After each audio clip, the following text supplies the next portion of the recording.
Guys, right now nasa city ako ngayon. So nakapag-isip ako, parang bala ko mag-camping na ang budget ko lang ay worth 1K. So tignan natin bukas yan.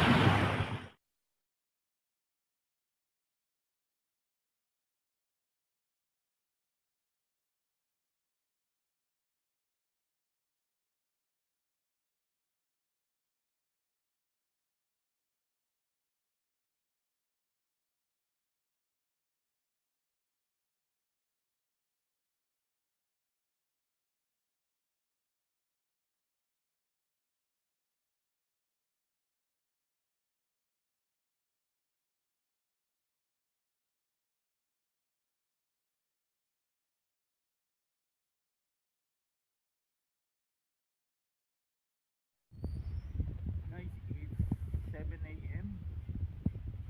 So na tayo na gising kasi nag-inom pa tayo kagabi.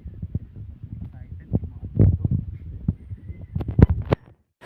Okay guys, nandito ako ngayon sa palengke. Bumili muna ako ng mga kailangan natin bago tayo pumunta sa ating pupuntahan. Okay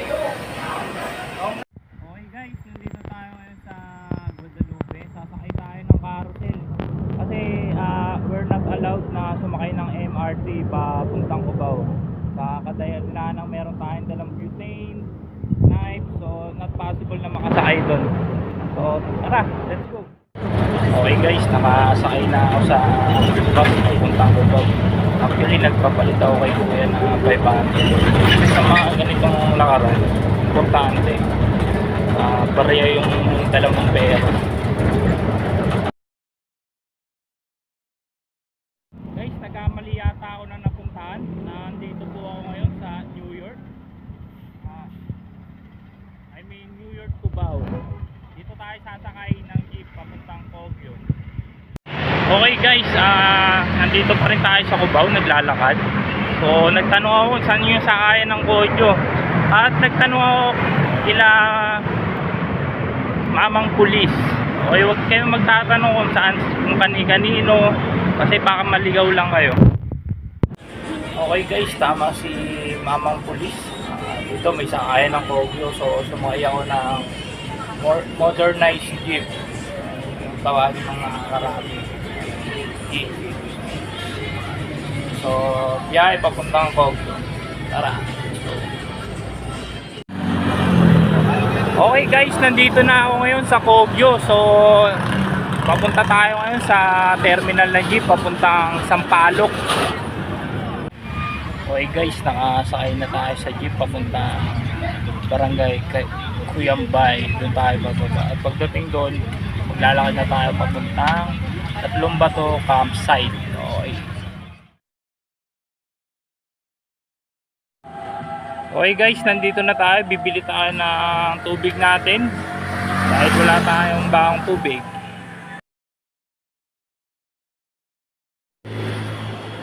Okay guys, from highway, so maglalakad tayo pababa, tapos dire-diretso lang daw to.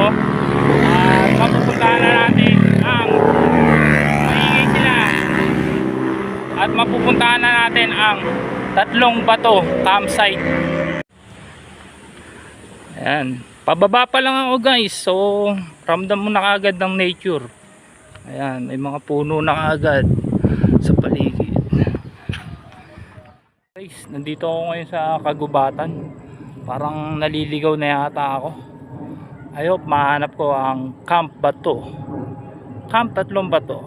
Okay guys, huminto muna ako ngayon kasi di ko alam kung diretso pa ako doon o dito na ako pupunta. So may nakatira naman dito, so magtatanong muna tayo kung saan ang Camp Tatlong Bato. Tara, let's go. Okay guys, nandito na tayo sa Camp Tatlong Bato. Hindi, nakahanap na rin ako ng spot natin kung saan tayo maglalatag ng tent. I think dito tayo kasi medyo malapad siya. So yan tayo magsiset up ng tent later. So iniwan muna natin yung mga gamit natin dito, and then papaliwanag ko sa inyo kung bakit siya tinawag na Camp Tatlong Bato. Yan guys, as you can see, ang tahimik dito, walang sasakyan, tahimik, tahimik ang buhay. Yan, dito may mga bato dyan, and then as you can see, akit tayo. Ito, ayan, ayan, yan tatlong batong yan, kaya siya tinawag na Camp Tatlong Bato. Tahimik dito guys, promise.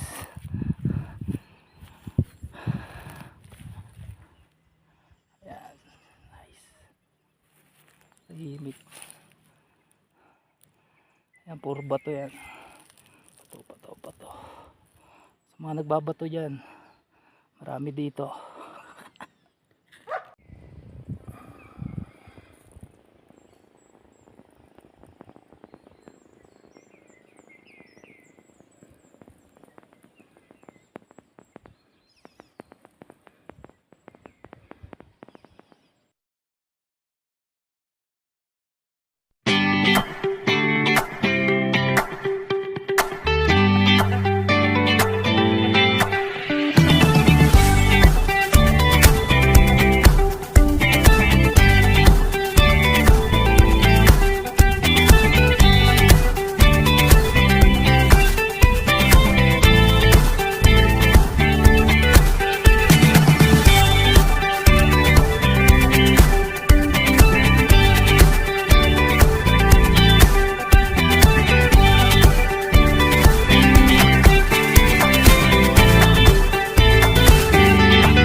Okay guys, as you can see, tapos na tayo mag setup ngayon ng ating tent kung saan tayo matutulog, mga lutuan, yung tubig natin naka-ready na dito sa camping area. So from now on, wala tayong ibang gagawin kundi mag-relax. Okay, as you can see guys, ito yung camping area natin. So dito tayo nagtayo ng ating base. So as you can see, dito ko nilagay yung tubigan natin para hindi siya dirty tignan. So nilagyan ko na lang siya ng hook. Okay. And then so dito sa ilalim ng puno, so dito ako nag-set up ng upuan natin. So later on, dito ako magluluto mamaya. So ready ko na lahat ng aking equipment. So meron tayong utensils, plate, meron tayong kettle, casserole, pan. Okay, may mug din tayo. And then meron tayong chopping board, butane. So yung fire natin, dumanggagaling. Then ito yung isang Aqua Plus. Okay, and then ito naman yung tent natin kung saan tayo matutulog. Ayan, as you can see, nilagyan ko rin siya ng maliit na ilaw sa harap. Para later on, kung kahit madilim na, so kung gusto kong lumabas, okay lang. Yan.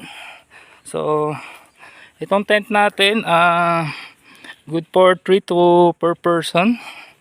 Ayan. So, and then, ilagay ko muna sa araw yung solar lamp natin. Later on, gagamitin natin siya as a light sa ating tent. So, maganda na rin yan. Okay. And then, diyan ko muna nilagay yung bag. And then, sleeping bag. And then, ayun yung inflatable pillow natin. Kung saan tayo matutulog. And then, 2 doors nga pala siya. So, press compress ko pag nasa loob ka. Ayan. Alright.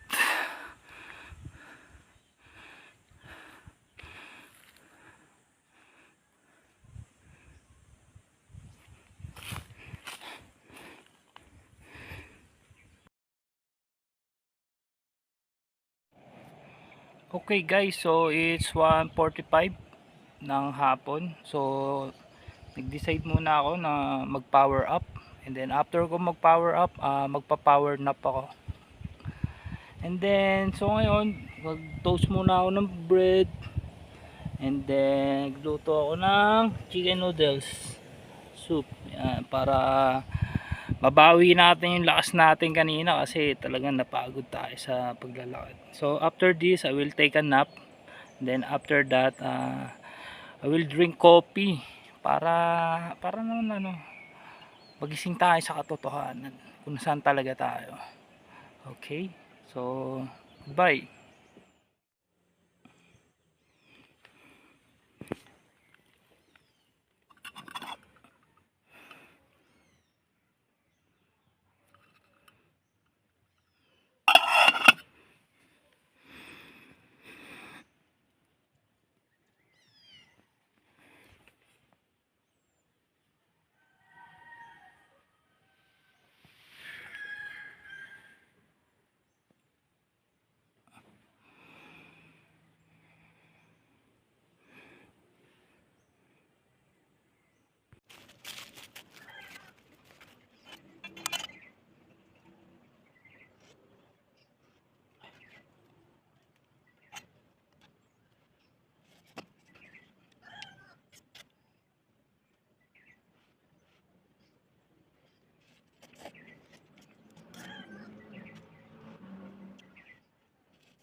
Okay guys, kakatapos ko lang mag power up. So it's time to power nap.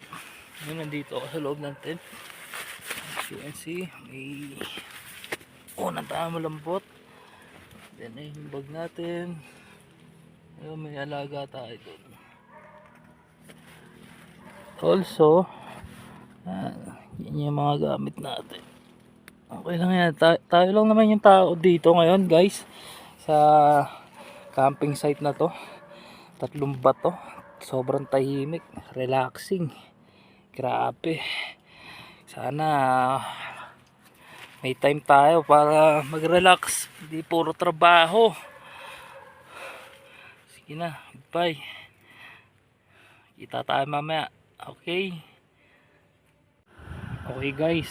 As you can see, kagigising lang natin.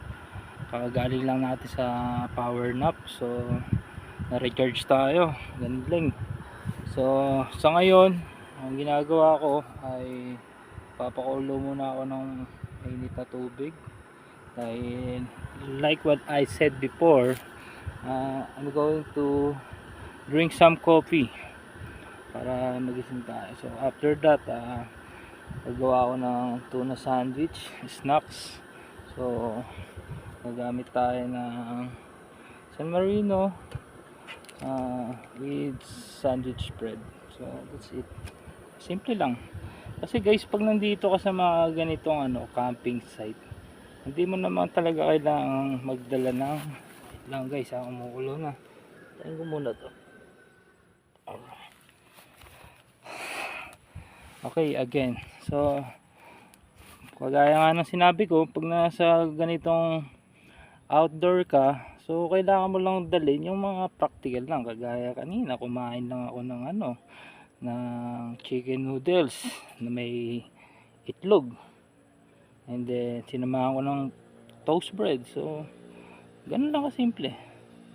So hindi mo naman kailangang gumastos ng malaki para ma-experience yung mga ganitong bagay. And then later, so after ko mag-coffee, mag-snacks, then siguro mag-coffee ulit, and then so later on magluluto ako ng try natin tong sisig. So ayan, so meron pa tayong 3 itlog. Ayan, sa portable egg pa, sa egg container para hindi mabasag yung itlog natin. So pag naluto ko yan, so simple lang, yan pulutan natin yan later. Ay nagdala lang naman ako ng konting inumin habang nagluluto ako ng hapunan ko mamaya. So ganun lang kasimple yung buhay dito. So magpapalipas ka lang ng oras. So gagawin mo lang yung mga bagay na hindi mo nagagawa. Ganun lang kasimple. So kagaya ngayon, magtitimpla lang ako ng simpleng Nescafe stick. So ganun lang kasimple. So wala akong hindi ko dala yung bahay ko. So pero meron ako mga portable table, yan, portable chairs, and then portable shirtle. Yan yung tent. So ganito lang yung magiging buhay ko sa ngayon. 2 days and 1 night to. So later dito ako matutulog, and then sana pagising ko may pag. Ayun ang hinahabol ko. Okay, bye.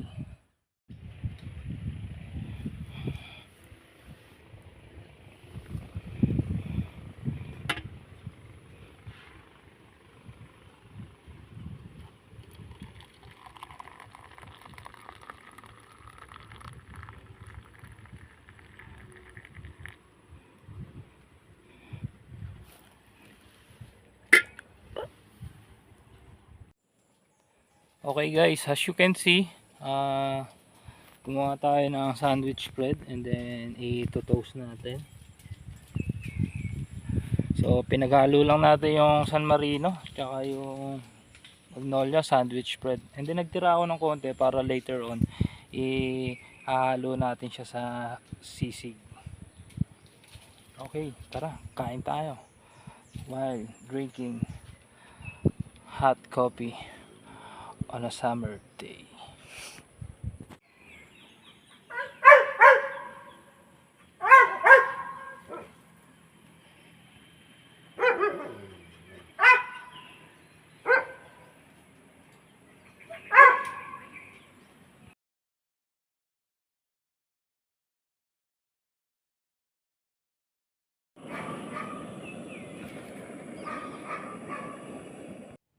Okay guys, so it's 5 PM na ng hapon, so nakapag-relax tayo.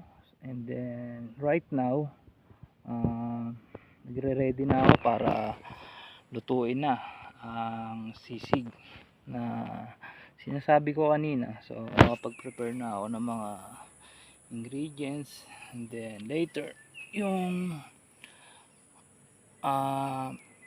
onion and garlic, so na-chop ko na siya ng gusto para sa lulutuin kong ulam mamaya. And then nag-blanch na rin ako ng sitaw. Yan. Dahil later magluluto ako ng adobong sitaw. And then ang gagamitin kong rekado ay ang giniling na isang guhit ng Argentina. Yan. Kaya ito yung mga binibili kong pagkain dahil wala akong dalang cooler, mahirap ako. And then so pang isang tao, goods na yan. So that's why kaya ako binlunch pala yung sitaw para pagka pinride ko siya later, medyo ano siya, crispy. Yes. So paano? Mag-umpisa na ako.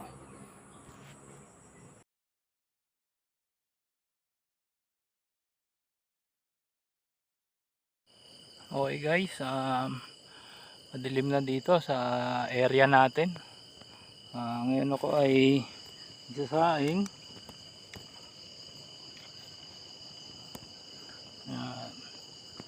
Saing ako ngayon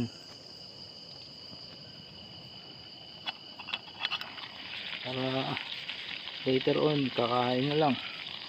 Right. Ayan, may pulutan tayong sisig. Then later on, ito yung ulam natin. Yan. Ang adobong sitaw.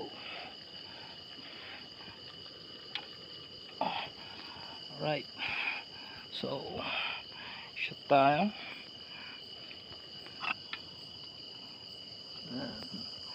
And then yung tent natin, may ilaw na sa loob. Ayan. As you can see.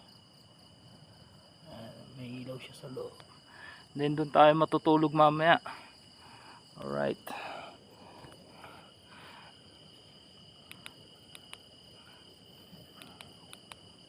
Later on, ayan pala, binigyan pala tayo ng may-ari ng area ng ilaw. Actually solar siya, na charge na. So pinahiram din tayo, napakabait nila. And then in-advise pala ni ate, ayan, later on magbo-bonfire tayo. We will make some fire. Okay. Ayan guys, yung bonfire natin umaapoy na. Okay. Mabisa rin siya para sa mga lamok. So shot tayo habang tumitingin sa bonfire.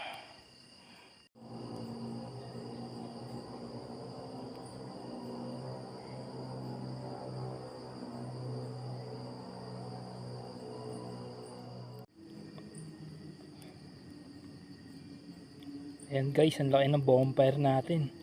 Lumalaki na siya. Alright. Galing. Ayan, may panggatong pa tayo dito. Ayan. Okay. So, tara. Shot ulit. Ayan. Galing. Nice. Okay guys, so it's 8:15 p.m. April 17, 2026. So tapos na tayo magmamam. So okay din yung isang ganun. Medyo may sipa din. Okay, so patay na yung bumper natin, that's why pumasok na tayo sa loob. Dahil baka mamaya makagat pa tayo ng mga insekto o so whatever dyan. So ang importante safe na tayo. And then ayun nga, so kakatapos lang natin uminom. And then ngayon kakain na tayo ng nilutong sitaw, adobong sitaw. Alright, and then yung mga gamit natin na nasa labas, so siyempre hindi natin lugar to, malay natin baka mamaya may mga alam nyo na, so baka mamaya hindi ganun ka safe talaga. So much better lahat ng gamit natin is ipapasok na lang natin sa loob ng tent, kagaya nito. Ayan.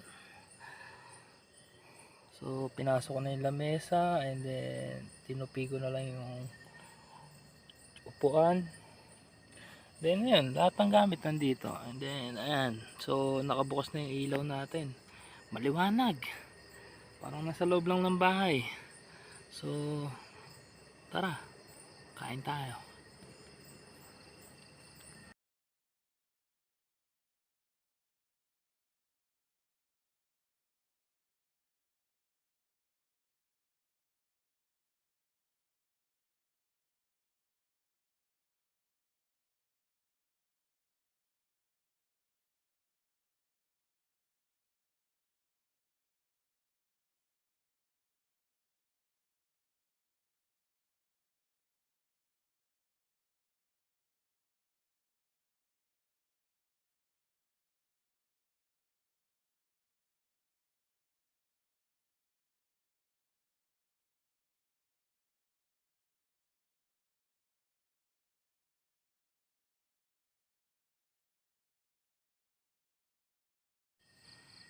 Okay guys, so it's 8:40 p.m. So matutulog na ako para bukas maaga tayo magising at makita natin kung may pag.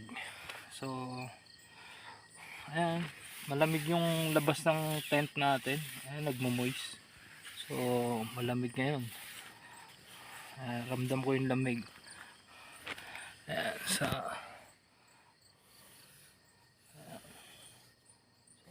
malamig siya ngayon sa labas. And then meron tayong dateable pillow and also some sleeping bag. Later isisip ko na lang siya. May zipper siya, so ipapasok ko na lang yung katawan ko dito. Okay, good night everyone. Sweet dreams. See you tomorrow. Okay guys, so it's 5:30 ng umaga. Malamig at ginigising tayo ng mga huni ng ibon dito. And as you can see, yan, nagmumoist yung tent natin. So malamig talaga siya.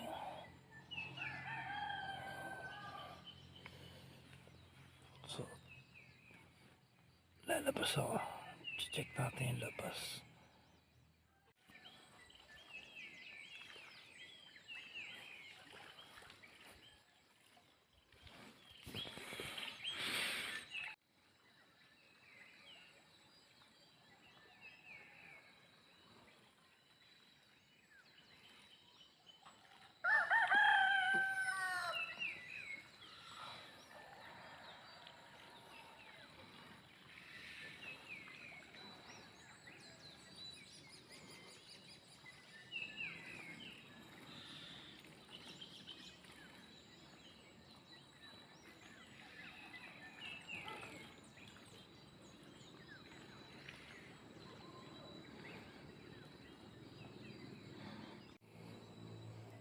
Okay guys, as you can see, may part dito na may fog.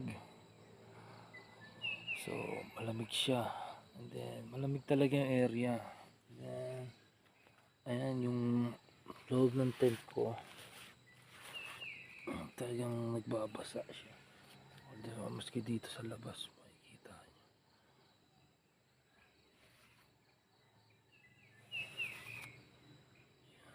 So, napakalamig. So, later on, magre-ready ako ng breakfast. And then, we will drink some coffee. And then, magpapack up na tayo later. Dahil kailangan na nating umuwi ng Manila. Okay guys, see you later.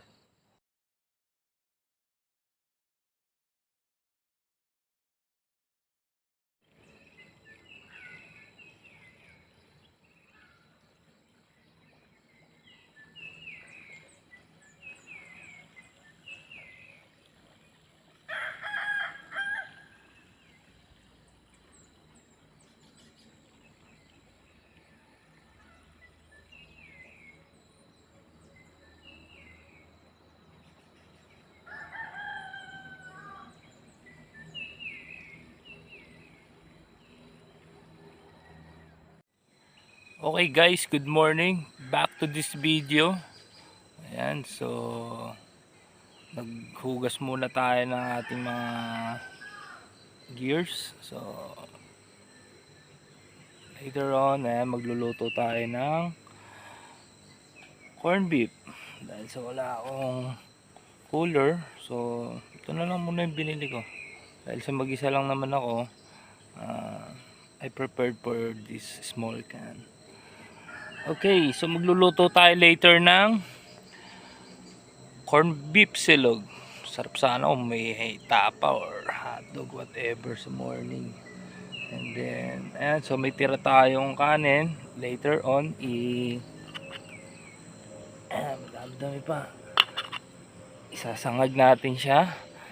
And then, ayan, nakapag-chop na rin tayo ng sugar, ng garlic. Ayan, i-chop na natin to, guys. Madali lang naman siya. All you have to do is chop mo lang ng konti.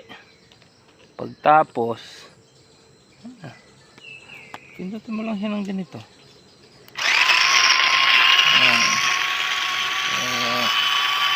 Komportable sa akin yung mas komportable sa akin yung may ganitong gamit. Ayan. So nakachop na siya.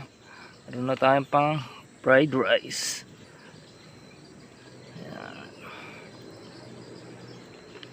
Okay, so later on magpa-fried rice tayo. And then may itlog tayo. So take scrambled egg or sunny side up na lang. And then after that ay magtitimpla tayo ng coffee. Ayan, okay. After natin mag-breakfast, so magpa-pack up na tayo. Uwi na tayo sa Metro Manila. So doon tayo ulit sa maingay, magulo na syudad. And then ayun, papasok na tayo bukas. Okay? See you later.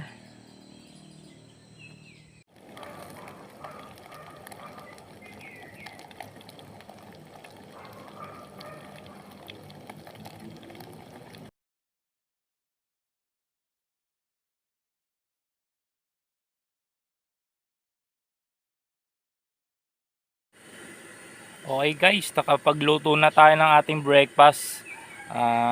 Nag-iinit lang ako ng hot water dahil kape na lang ang kulang. So ayan, nagluto tayo ng corn beef, itlog, saka fried rice. Kung saan ako nagprito ng itlog at ang corn beef, doon ko na rin niluto yung fried rice natin. So paano guys? Ayan, kumukulo na siya. Okay, so after this, after kong kumain, after kong uminom ng coffee, magpapack up na ako. And then baka last video na to kasi malulobat na ako. So see you sa Metro Manila. Goodbye guys, thank you sa panonood.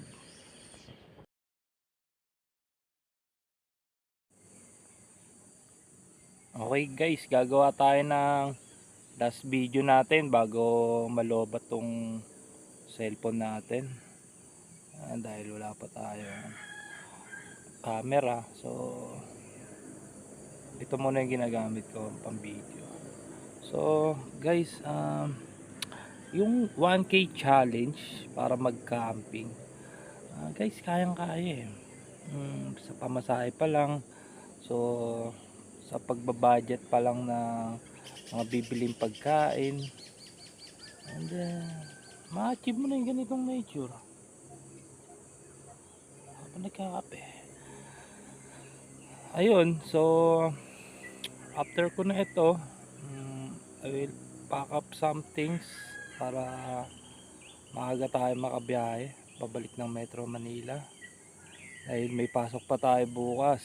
So kailangan ko pa magpahinga, although nakapag-relax naman tayo.